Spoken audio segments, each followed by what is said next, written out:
నమో శ్రీనివాసాయ నమః. నమో వెంకటేశాయ నమః. అందరికీ నమస్కారం అండి.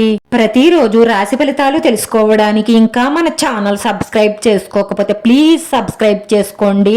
లైక్ చేసి మీ పూర్తి సపోర్ట్ మన శ్రీనివాస ఛానల్ కి ఇవ్వండి.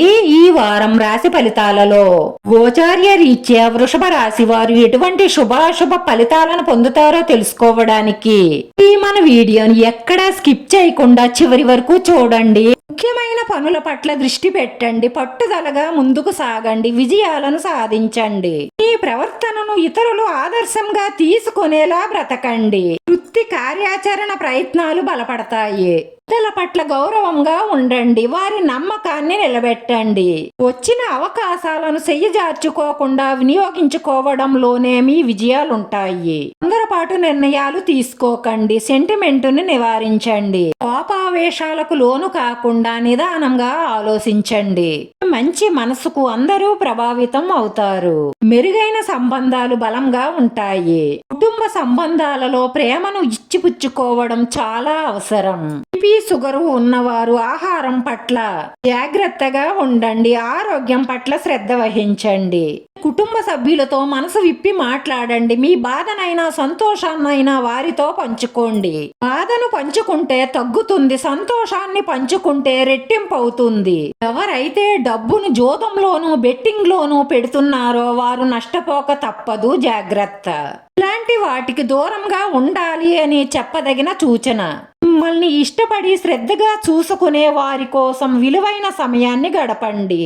తోటి ఉద్యోగుల సహాయ సహకారాలతో ఆఫీస్లో పని కొంచెం త్వరగా పూర్తి చేస్తారు. రోజు జ్ఞానం యోగా చెయ్యడం వల్ల మనసు చాలా రిలీఫ్ గా ఉంటుంది. మీ బంధుమిత్రులలో ఒకరు మీకు సర్ప్రైజ్ ఇస్తారు. దాని వల్ల లాభదాయకంగా ఉంటుంది. విద్యార్థులు కష్టపడి చదివి విజయాలను సాధించవలసి ఉంటుంది. శ్రీమతికి మీరు ధైర్యం చెప్పండి. మీరు పడుతున్న కష్టాలు శాశ్వతం కాదు.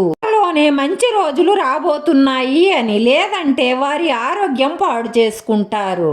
దగ్గర కాసేపు కూర్చొని వారిలో ఉన్న బాధను తొలగించే ప్రయత్నం చెయ్యండి. ఈ వారంలో మీ స్వప్న సుందరి మీ అభివృద్ధి, మీ తెలివితేటలు, మీ సంపాదన చూసి ఈ కాళ్ళకాడికే చేరుతుంది. కానీ మీ దగ్గర డబ్బు ఉన్నంత వరకే ఇలాంటి ప్రేమలు నిలుస్తాయి. అలాంటి స్త్రీలను నమ్ముకొని అమ్మా నాన్నను బాధ పెట్టకండి.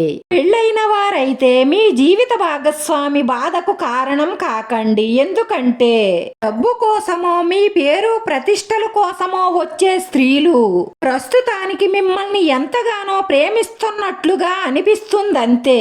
ఆ ప్రేమ వెనక బోల్డంత స్వార్థం ఉంటుంది. ఎవ్వరూ కూడా దయచేసి పరాయి స్త్రీ పురుష వ్యామోహంలో పడకండి. కుటుంబ వ్యవస్థలను పాడు చెయ్యకండి.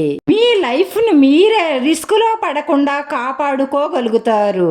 రాశివారి పరిహారంలో మీ సింహద్వారం ముందు శనివారం ఉదయాన్నే మీరు స్నానం చేసిన తరువాత 3 నిమ్మకాయలు 2 పచ్చిమిరపకాయలు అంటే ఎరుపు రంగు వచ్చిన పచ్చిమిరపకాయలు ఉంటే తీసుకోండి. తెలుపు రంగు దారంతో 1 నిమ్మకాయ, తరువాత 1 పచ్చిమిరపకాయ, తరువాత 1 నిమ్మకాయ, మళ్ళీ పచ్చిమిరపకాయ, మళ్ళీ నిమ్మకాయను గుచ్చి దాన్ని దండగా కట్టి పూజ చేసుకునేటప్పుడు మీ ఇష్టదైవ పాదాల దగ్గర పెట్టి మనస్ఫూర్తిగా భక్తి శ్రద్ధలతో పూజ ముగించిన తరువాత మీరు గుచ్చిన దండను మనస్ఫూర్తిగా మీ ఇష్టదైవాన్ని తలుసుకుంటూ మీ సింహద్వారం ముందు కట్టండి. చెయ్యడం వల్ల ఎటువంటి కనుదిష్టి కూడా మీ మీద, మీ కుటుంబం మీద, మీ ఇంటి మీద పడదు. దానివల్ల అనుకున్న పనులు అనుకున్నట్లుగా జరగడమే కాకుండా మానసిక ప్రశాంతత లభిస్తుంది. వీడియో నచ్చితే లైక్ చేయండి. మీ లైక్ మాకు ఎంతో విలువైంది. మీరు లైక్ చేయడం వల్ల ఈ వీడియో కొంతమందికి చేరుతుంది. నా శ్రీనివాస ఛానల్ ఆదరించండి. అందరికీ ధన్యవాదాలండి. నమో వెంకటేశాయ నమః.